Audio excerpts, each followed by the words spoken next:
Nag-a-apply ako ng work from home job. Ang dami ko ng pinasukan, no? Para dito ako sa gallery mag-work. Parang gusto ko talaga yung idea na yun. Set up na ako eh. Sinet up ko na pati yung screen, lahat, no? So kaka-apply ko, alam mo, merong isang nagsabi, kala mo pa naman yung parang kapita-pitagang mga kumpanya, no? Yung mga sought after, best of the best ko, no? Nakamiss ako ng isang meeting, no? Kasi isipin mo, yung Saturday, binigyan ako ng email na around 6:45 in the morning. Tapos ang meeting is around 8:30 in the morning. Isipin mo yun, oras lang. Tapos na-miss ko yun kasi nasa bundok na nga kami. Tsaka wala namang usapang magbibigay ng schedule pag weekends. Nakalagay sa sulat eh, you missed the meeting. You're out. Your application is terminated. Tapos there are a lot of people better than you. Isipin mo mga sulat na yun, no? Mga sulat na yun, kailangan pa ba yun? Kailangan pa ba yung mga ganong words, no? You miss a meeting, your application is terminated. There are a lot of people better than you. Ang klaseng mga tao to para mapunta sa HR, no? Mapunta sa recruitment.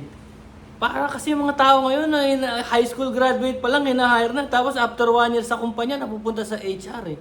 Wala naman talagang college education, wala naman tungkol sa pag-HR o sa human behavior, mga ganon. Talagang bara-bara lang. Kaya yung mga tao ngayon, mga mga alam mo yun. Kaya daming may anxiety mga kabataan yun eh. Dahil yung mga tao ngayon, ganito na. Dahil sa social media, may mga idol-idol sila, ginagaya lang nila. Tapos sasabihin nila, yun ang wave of the future. My God. Ibang klase na talaga panahon ngayon. Buti na lang, hindi ako balat sibuyas. Hindi kagaya ng bangag na senador, no? Masigawan lang dadamdam na, tsaka hindi kinakamusta. Busit. Hindi kinakamusta, nagtampo na. Buwis na senador yan, no? Ay, nako. Tibayan niyo loob niyo. Iba na talaga panahon ngayon. Kasi nung panahon ko, matagal na ako nag-work eh. Since the 90s, nag-work na ako. Marami na ako napasukang multinational. Ang mga HR namin, alam mo, parang mga fairy godmother. Pag nakausap mo sila, kakalma ka, ganun. Kasi marunong silang umunawa, no? Marunong silang umintindi ng human behavior. Kasi inaral nila psychology.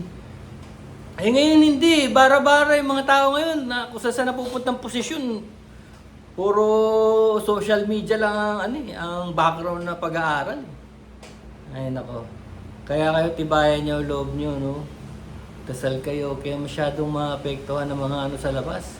Sisirain lang yan yung mental health niyo. Kaya tingnan mo mga kumpanya ngayon, merong mga designated mental health professionals.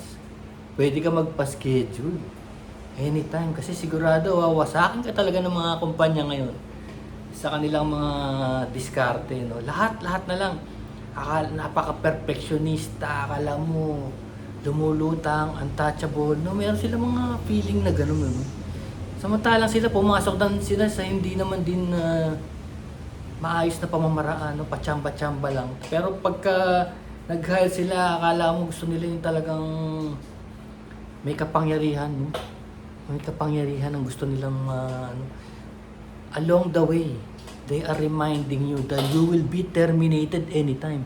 Saan ka nakakita? Orientation pa lang sinasabi na kung paano ka mateterminate. Ganun, matindi talaga. Tapos magre-resign ka o hindi ka man kakausapin uli ng HR. Kasi alam nila in, out. Ayaw mo na, lumayas ka, may bagong darating.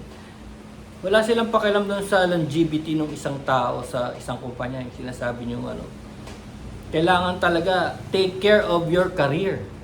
No? Ako nga, sabihin ko sa inyo pagpasok nyo sa isang kumpanya, taningan nyo na kung hanggang kailan kayo at isipin nyo na kagad yung exit strategy nyo for the next level up. Hindi kayo level up ng kumpanya, ikaw kailangan mag-level up sa sarili mo.